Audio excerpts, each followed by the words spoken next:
Salut à tous, bienvenue dans l'Antre, on se retrouve aujourd'hui pour une nouvelle présentation de réplique. Il s'agit d'une toute petite réplique de chez GG Armement, Guegwe Armement, la RP9.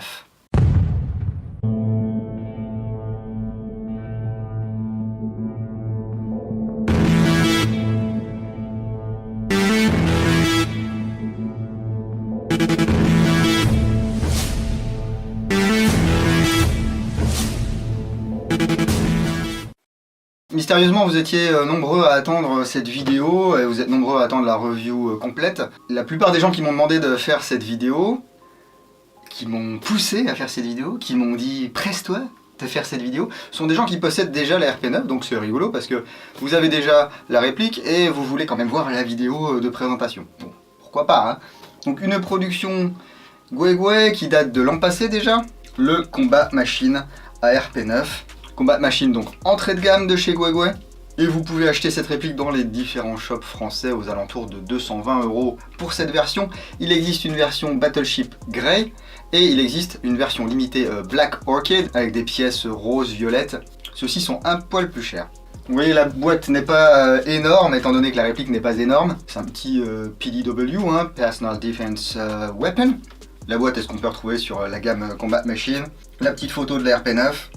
On nous dit qu'il y a un ETU, qu'il y a le MOSFET, que c'est un AEG, qu'il y a un ICAP de 300 billes et que c'est pas un combo. Donc il n'y a pas de batterie, il n'y a pas de chargeur batterie. Vous avez vraiment la réplique et puis c'est à peu près tout. On va voir ça tout de suite. Voilà. Donc on trouve la petite feuille avec toutes les informations légales pour la France. Vous savez ou pas que selon les pays, la réglementation concernant les répliques d'airsoft et la pratique de l'airsoft sont différentes. Un manuel d'utilisation. Alors, il est multilingue.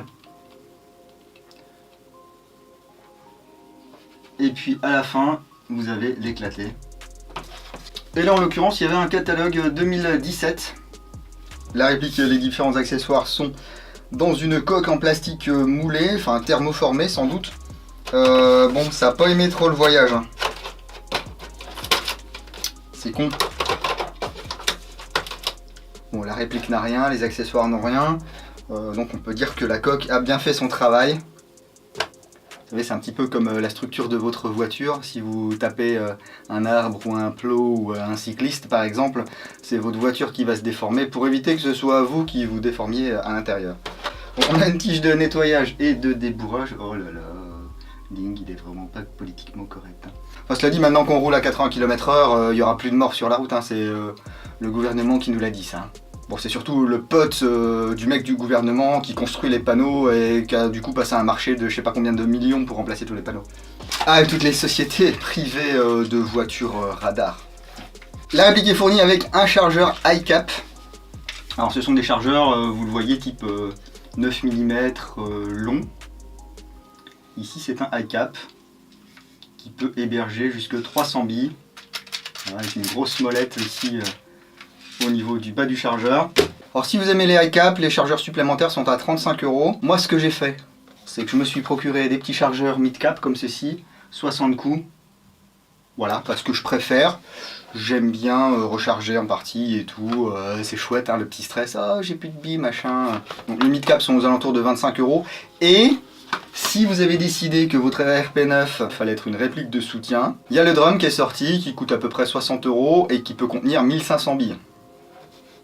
Bon. Faut-il interdire les drums en partie? Et on a ce petit ARP9 là.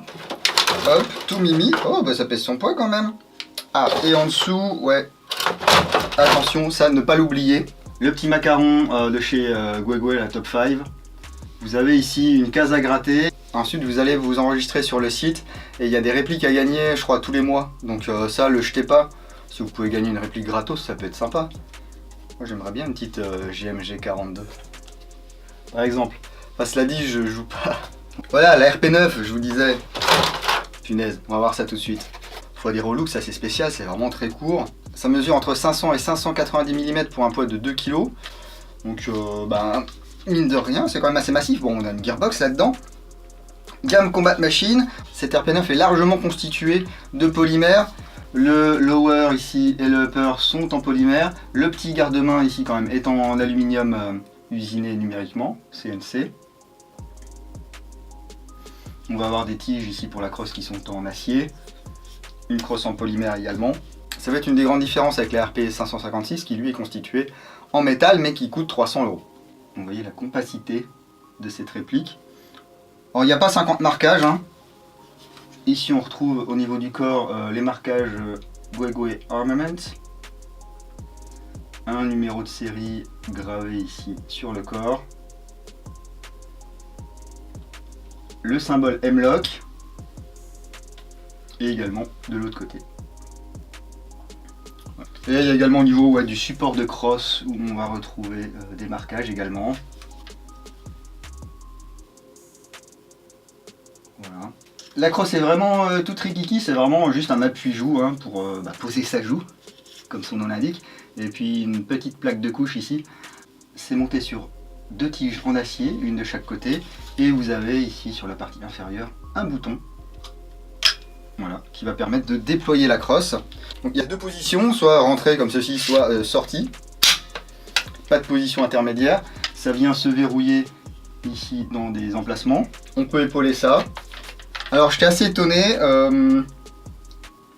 C'est assez agréable. Voilà. Je suis vraiment pas fan de ces petites crosses et tout. Souvent elles sont trop courtes pour moi. Donc je suis comme ça là. Là ça va. Et puis surtout qu'on va rajouter souvent un gilet. Donc on va rajouter quelques centimètres comme ceci d'épaisseur. Et on va pouvoir manipuler notre réplique et viser correctement. Le sélecteur de tir 3 positions n'est pas ambidextre. Voilà, vous avez ici safe, semi et full. Donc, vous pouvez les entendre, l'écran ils sont bien marqués, ça c'est chouette. On a un petit levier d'armement ici ambidextre. Voilà, type AR-15, etc. Je tire dessus. Ça permet d'ouvrir la trappe ici. Il n'y a pas de ball catch. Voilà, il n'est pas actif. Vous avez la pièce ici, mais c'est de la décoration. Donc pour régler votre hop-up, il va falloir maintenir le levier d'armement vers l'arrière. Et vous pouvez voir le bloc ici. C'est un système à molette radiale. Je ne sais pas ce que ça veut dire, hein, mais j'avais envie de dire molette radiale. Ce sont les nouveaux blocs hop-up de chez Guegui, qui sont du coup montés avec des joints bleus, en lieu et place des joints verts de chez Guegui. Alors j'ai demandé à Anthony, avant qu'il s'en aille de chez Guegui, pourquoi Et voici sa réponse. Avec un hop-up à bague. Ah super. Et donc là-dedans, alors tu sais peut-être pas parce que c'est pas encore fini, mais est-ce que désormais les fameux joints bleus que maintenant vous mettez dans les RP, vous allez mettre dans toutes les répliques? Tous les hop-up à bague, Oui. ils sont avec le joint bleu. D'accord. Parce qu'en fait le hop-up est vraiment fait pour. On l'a, oui, ouais, parce on avait essayé de le mettre justement. On avait commencé avec le vert. Ouais. Et justement on avait comment dire, c'était quoi inconsistance de précision. Enfin, c'était pas assez précis. Et donc on a commencé on se dit tiens pourquoi pas mettre du bleu et acheter justement les 2 dents là, du bleu. Très intéressant. Hein. Donc cette molette n'est pas crantée, voilà, c'est pas comme du Crytek ou quoi, où vous allez pouvoir régler au clic près, mais ça bouge pas en partie et puis il est quand même relativement efficace. Hein. Ici on va pouvoir mettre une petite sangle 1 point, alors si vous voulez mettre un petit morceau de paracorde hein, pour pas mettre votre attache en métal directement sur le plastique du corps, bien vous en fasse. Hein. La poignée pistolet est très sympa. Alors moi j'aime bien parce que avec mes petites mains, souvent je galère avec les grosses poignées, et là vous voyez elle est un peu effilée vers le haut, et du coup c'est parfait, il n'y a pas de cran ici pour vous gêner, il y a juste là une petite bosse, ça évite que votre main glisse. Le pontet a un look très sympa aussi, bah tiens, au passage le marquage CE, c'est un pontet qui est en aluminium, et puis on peut voir ici la queue de détente type sport, ces fameuses fast triggers ou je sais pas comment on les appelle. Ici le bouton d'éjection du chargeur. Alors concernant les chargeurs, il faut y aller franchement. Voilà, sinon il s'enclenche pas. Et là, hop, je retire ça de manière tout à fait rapide et efficace. On a une petite texture ici à l'avant du puits de chargeur si jamais on veut tenir sa réplique comme ceci. Voilà, c'est un peu plus confortable. Le bouton d'assistance ici ne sert à rien, mais il est quand même monté sur ressort. Le cache-poussière est en acier, voilà, il se verrouille. Et il se déverrouille. Sur le dessus de la réplique, on a un rail Picatinny qui fait tout le long. Et puis le mini garde-main avec les ports Hemlock, dessous et sur les côtés. Voilà, le rail Picatinny sur le dessus. La réplique se termine par un cache-flamme assez fun, voilà, qu'ils appellent Cookie Cutter. Peut-être qu'on peut mettre de la pâte comme ça et puis... Il faudra que j'essaie de faire des cookies à RP9. Les organes de visée sont fournis avec la réplique, ce sont des organes amovibles, dans le sens où on peut les enlever ici en dévissant la vis latérale. Et ce sont des flip-up. Voilà. Le guidon ici avec un petit cran de mire réglable en hauteur à l'aide d'une molette, ça c'est bien, il n'y a pas besoin d'outils. Et la hausse qui est réglable en hauteur. Voilà, et en dérive. Ça va vous permettre de faire vos petits réglages chez vous ou avant d'aller jouer. Comme ça, vous avez vraiment... Voilà, ah, la visée est sympa en plus. Ouais. Le trou est ni trop grand ni trop petit, je trouve. Donc c'est sympa. Ah, je l'ai peut-être un peu trop relevé du coup. Je sais que vous allez mettre des red dots et tout sur ces répliques. Mais, si vous tombez en rade de batterie, au moins vous avez des organes de visée. Hop, on va sortir le petit mid-cap. Bon, c'est le même look que le high cap, sauf que vous pouvez mettre que 60 billes là-dedans. Enfin, que 60 billes, c'est déjà bien. Concernant les portes-chargeurs, tout ce qui est porte-chargeur MP5, ça passe, c'est bien. Voilà, toujours pareil, hein, la petite claque là. Sinon, ça va pas s'enclencher, vous voyez, si je le mets comme ça tout doucement. Ça passe pas, je lui mets sa petite claque.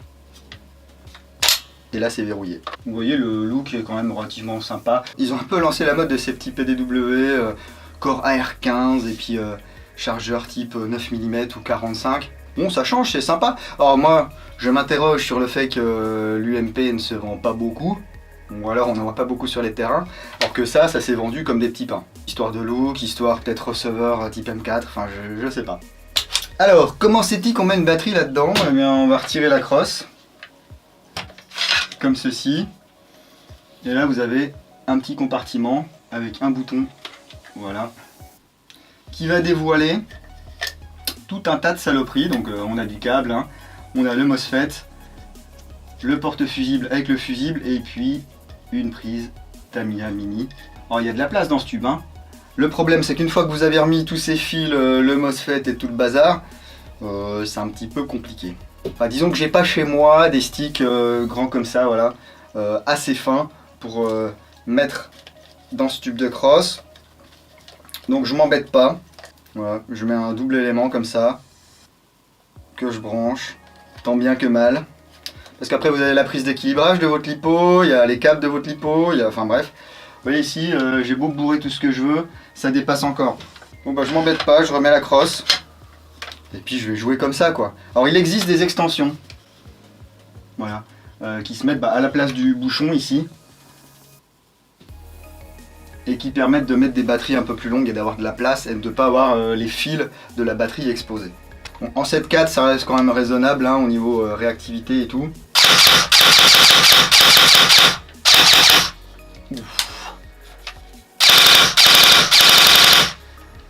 Et ça claque, je sais pas si c'est parce que le corps est en plastique. Il y a aussi le cache-flamme qui fait amplificateur de son, parce que si je le dévisse, vous allez voir, ça change le son de la réplique du tout au tout. Alors c'est du 14 mm anti-horaire, hein. Vous pouvez mettre un modérateur de son, un autre type de... Oups là. Je crois qu'il est parti faire des cookies. Un autre type de cache-flamme et ça passera. Hein.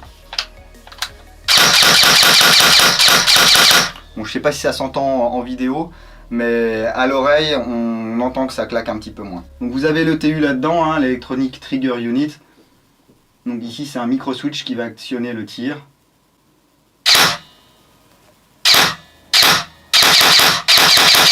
Pour les esprits chagrins, je vais quand même monter une 11.1 là-dessus, que vous puissiez voir la réactivité en LiPo 11.1.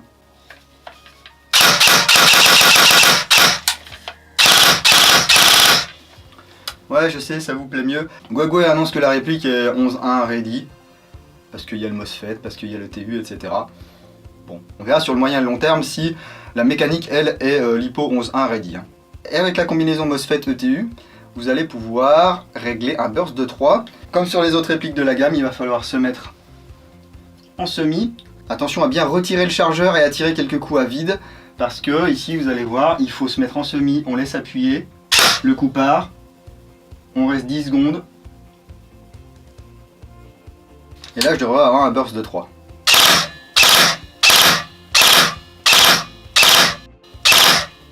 Il n'y a pas de bip bip, il n'y a pas de vibration moteur, c'est à vous de compter 10 secondes. Pour revenir en full auto, même principe, je me mets en semi. Voilà, et là je devrais avoir retrouvé mon full auto. Ouf! C'est tout petit, c'est tout mignon, mais qu'est-ce que ça donne au chrony? On va voir ça tout de suite.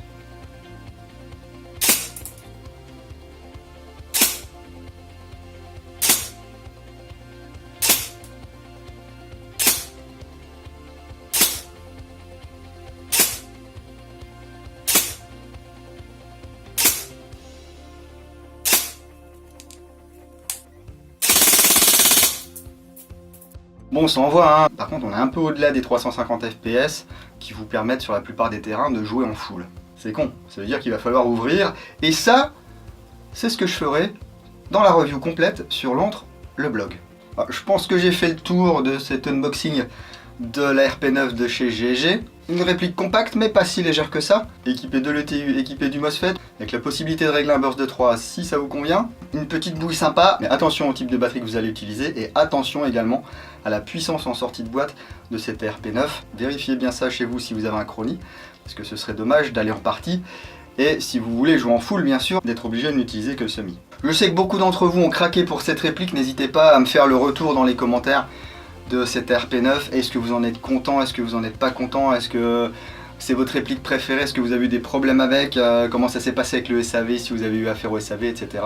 Si vous ne possédez pas la réplique, dites-moi quand même ce que vous en pensez. Est-ce que vous seriez tenté d'acheter ce type de réplique? Est-ce que le look vous convient? Est-ce que ça vous convient pas? C'est trop long, c'est trop court, c'est trop lourd, c'est trop cher? Exprimez-vous, likez, partagez. Oui, parce qu'on partage jamais en fait. C'est vrai, hein?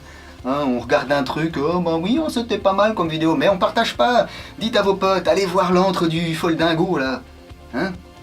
Et si vous n'avez pas de potes comme moi, ben, leur dites rien. N'oubliez pas que vous pouvez retrouver toute l'actualité de l'antre sur la page Facebook L'Antre du Dingo et toutes les reviews sur www.l'antredudingo.com. Du 13 au 17 juillet, vous pouvez même profiter des ports gratuits sur la boutique de goodies. Elle est pas bien la vie. Allez, je vais vous laisser sur un petit 360, ouais, je pense que c'est jouable. Et puis, je vous dis à bientôt dans l'Antre du Dingo. Bise.